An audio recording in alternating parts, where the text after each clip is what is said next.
Caros alunos do sétimo ano, professor Ivan de História, vamos à nossa correção do exercício da aula 7, que nós propomos, né? E está nas páginas, o conteúdo das páginas 94 a 101, ok? Então, as 4 primeiras questões, elas são retiradas do livro, né? São as questões 1, 2, 3 e 4, da página 106. Então, vamos fazer a correção da questão número 1, que diz assim: qual é a principal característica do pensamento humanista do Renascimento? Bem, nós sabemos que no Renascimento, o homem passa a ocupar o centro do mundo, né? Então ele se torna o principal agente criativo, né? E a essa concepção, né, deu-se o nome de antropocentrismo. Então, basicamente a resposta seria essa, né? O homem passa a ocupar o centro do mundo, torna-se o principal figura, né, como o agente criativo, e esse a gente dá o nome de antropocentrismo. Seria essa a resposta número 1, ok? Vamos à questão número 2 agora, que diz assim: é possível dizer que o Renascimento era contra o cristianismo? Justifique.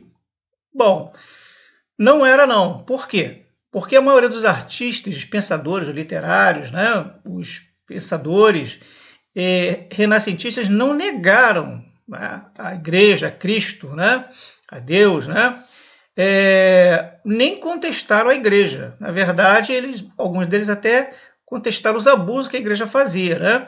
Mas, embora alguns cientistas, né, tenham proposto algumas teorias contrárias aos dogmas da Igreja Católica, a própria Igreja Católica, por exemplo, foi uma grande financiadora, né, patrocinadora das artes renascentistas. Tá ok? Então, essa seria a resposta número 2, ok?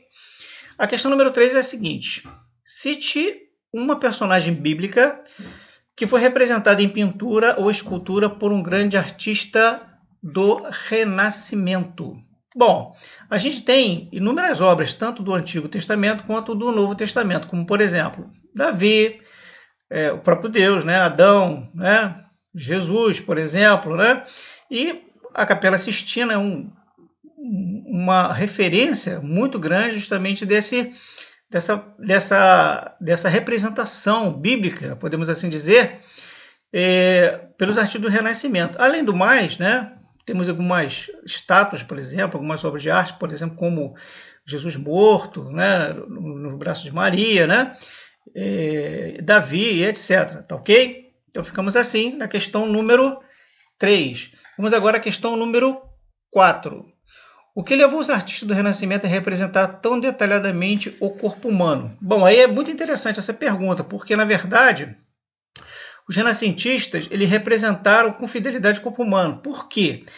Graças aos estudos da anatomia, que é do corpo humano, né, que eles realizavam. Então, a gente vê em muitas obras, né, algumas obras de arte, né, detalhes sobre as veias, né, sobre os tendões, sobre os músculos, né, o entorno, né, o contorno, por exemplo, do corpo, dos músculos. Então, quer dizer, a anatomia que permitiu, né, esse detalhamento nas formas, na representação do corpo humano, ok? Vamos à questão agora número 5, que diz assim, ó. Vou subir aqui um pouquinho. O Renascimento, agora responda, né? O Renascimento, amplo movimento artístico, literário e científico, expandiu-se da Península Itálica, quer dizer, na Itália, por toda a Europa, provocando transformações na sociedade. Sobre o tema, é correto afirmar que... Bom, então o que nós sabemos é que o Renascimento ele foi um movimento artístico, literário e científico. Não foi apenas artístico, ainda que tenha dado um grande destaque a essa área e nasceu, ela teve como berço a Itália, na Europa. Então, sobre esse tema, é correto afirmar que os estudiosos buscavam o método experimental e a reflexão racional, né? Ele valorizava, por um lado, a natureza, toda a beleza e a diversidade que a natureza oferecia, e também o ser humano. O ser humano passou a ser um agente importante nesse contexto da época. Portanto, a questão 5, a letra correta é a letra E, tá ok? Vamos à próxima questão agora que diz assim. Questão número 6. Sobre as principais características técnicas de produção artística nas quais se basearam os pintores e escultores renascentistas para a produção de suas obras, assinale a alternativa incorreta. Bom, então a gente vê, por exemplo, que os princípios matemáticos, como foi o caso de Leonardo da Vinci, ele utilizou muito. Métodos racionais, todos eles utilizaram também. O antropocentrismo, onde o homem está no centro das coisas, também. A adoção de perspectiva, também. Então, a letra incorreta seria o plano reto e motivos religiosos. Até porque eles buscavam adotar a questão de perspectiva, onde não era apenas, a gente chama de perspectiva aquela análise, onde você pode fazer em 3 dimensões, né? Altura, largura e profundidade. E eles não utilizavam o plano reto, né? Ainda que eles utilizassem, não era uma prática deles, né? E os motivos religiosos estavam contidos, porém não eram os únicos, ok? Pintura, cultura, por exemplo, aspectos da cultura greco-romana, que não era religiosa, também estavam presentes. Então, a questão número 6, a letra certa ou incorreta, né, podemos assim dizer, que a gente pode marcar é a letra C, tá ok? Vamos à questão agora número 7. Qual dos países abaixo é considerado o berço do Renascimento? Assinale somente uma afirmativa.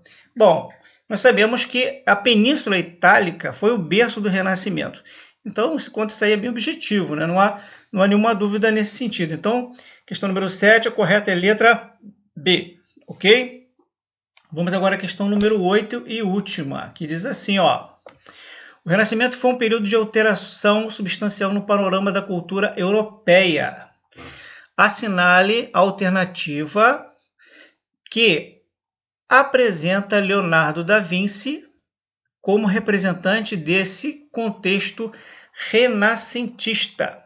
Bom, Leonardo da Vinci foi uma das principais figuras do Renascimento, né? Então ele conseguiu, como ninguém, né, articular o saber técnico, né, com conhecimento científico sobre a natureza das coisas e também da arte humana. Então, a gente pode afirmar que, com toda certeza, que a questão número 8 correta é a letra D, tá ok? Um forte abraço. Vamos lembrar, sempre lembrando vocês que essas questões por escrito, elas estarão agora na nossa próxima aula para vocês, tá bom? E vocês podem comparar as respostas de vocês aí, tá legal? Um grande abraço a todos.